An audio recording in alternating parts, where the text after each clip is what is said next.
The name of the test is the Sloan Oral Reading Test Revised, SORT R3 Manual. The acronym is SIT-R. The abbreviation is SORT-R. It was published by Sloan Educational Publications, Inc. The address is P.O. Box 280, East Aurora, New York, 1452. Website is http://courses.maine.edu.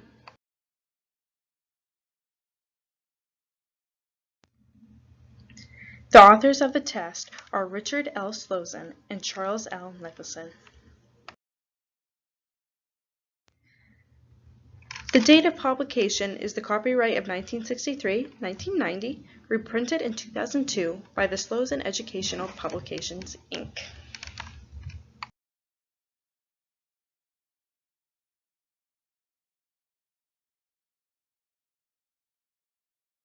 The purpose of the assessment tool is to determine a student's IQ when it comes to reading. The assessment includes tests such as the Woodcock-Johnson Test of Achievement.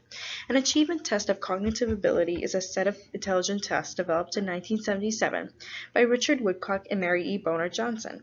It was revised in 1989 and then again in 2001, and most recently in 2014. The last version is commonly referred to WGIV. Peabody Individual Achievement Test is a criterion-based survey of individuals in school. It can be administered to individuals between the ages of 5 and 22 years of age. The SORT R3 for visual verbal impairments. Verbal is when you allow as much time as possible between words so that the tester can finish when they have issues such as speech impediments. Visual is for those that may have low vision.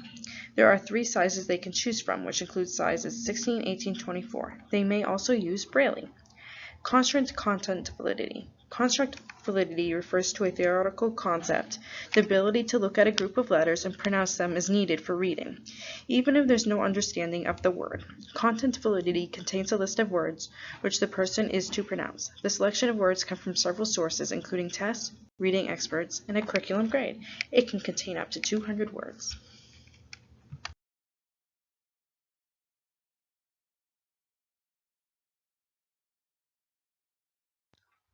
The SORT R3 scoring has scoring options and general directions for administration scoring, which includes the Adult Literacy Program.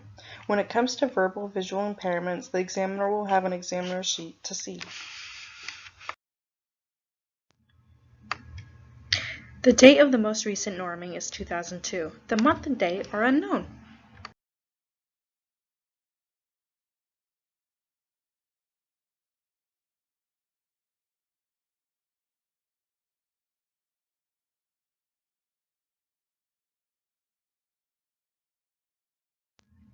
Appropriate age group, preschool to adults. Some of the types of reliability that were mentioned are the Spearman-Brown collection, the Kruger-Richardson Formula 21, and the Rulin, which is a split-man correction. There is also a Rulin split-half procedure.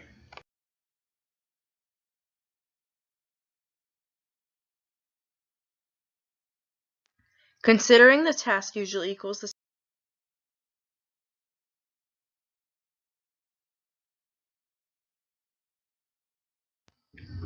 the grades that have the lowest reliability on the test are the ages 55.9 through the ages 64.9. The rest of them, regardless of how the procedure is used, have a range of 0.80 and 0.89. It is believed that the number of items on the test are an important factor to take into consideration when doing the test, with a word count of 200 words.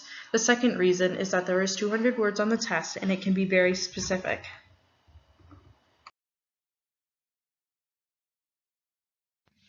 Construct validity is the independent variable content validity. The criterion validity depends on another area of the test. Construct validity refers to the theoretical concept, while content validity refers to the selection of words of several sources, including tests. The criterion validity studies the individual achievement test and Woodcock-Johnson test of achievement. Reliability doesn't rely on anything because it just needs an accurate score. Some of the dependent values that depend on each other are verbal visual impairments, because it relies on and takes into consideration for speech defects low vision. Grade equivalent scores depend on the mean level of scores. There are three types of validity scores for validity, which includes age equivalent, grade equivalent, and standard scores. Age equivalent scores and standard scores depend on the examinee. My opinion on the subject of validity is that you need to take into consideration the different types, because if you don't, then some people may not be able to complete the test. An example of people that may not be able to complete the test, if it's not taken into consideration, is people with verbal visual impairments. It is also important to have validity in regards to scores so that you can have reliable scores. Everything that I could find on the page that was provided includes standard scores, raw scores, the standard error of measurements, standard deviation, grade level standards, percentiles, T-scores, age levels, and NCEs. According to the test publisher, the accommodations that are allowable are the Adult Literacy Program and the Verbal Visual Impairments Program. The SOAR R3 is not suitable, and it cannot be adapted for those of limited English proficiency because it is stated in the manual that the subjects must have been fluent in English as their primary language.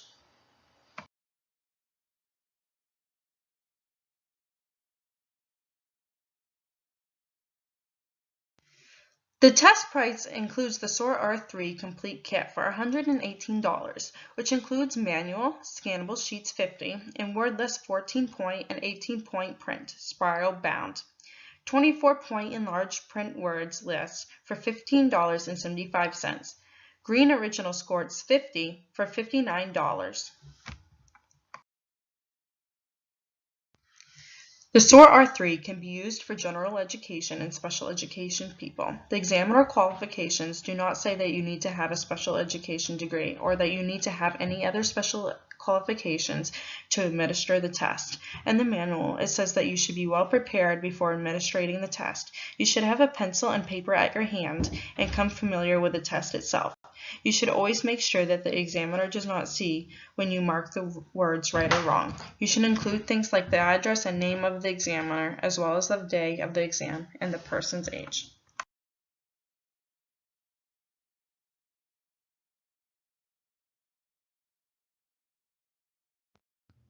The approximate scoring time is 3 to 5 minutes per individual. It is overall easy to follow because when you go to administer the test, you can go to the manual either for general, verbal, visual, or adult literacy.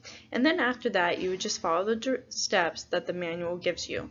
For me, it seems easy because when you are scoring, you just need to make sure to follow the directions on how to score the test. It seems that if you follow the steps, you will be okay. My interpretation is that it's easy to follow. One of the main concerns is that this test may not identify people who have a disability, such as dyslexia. It was stated in the review that the SITR is often used in determining IQ for individuals with mental retardation and intellectual disability. It is also stated that there is no information regarding the percentages of participants with disabilities or identified as gifted. Since I did not find any percentages of students with disabilities and all of the test scores were about the same, this would definitely raise concern for me. This is my citation page.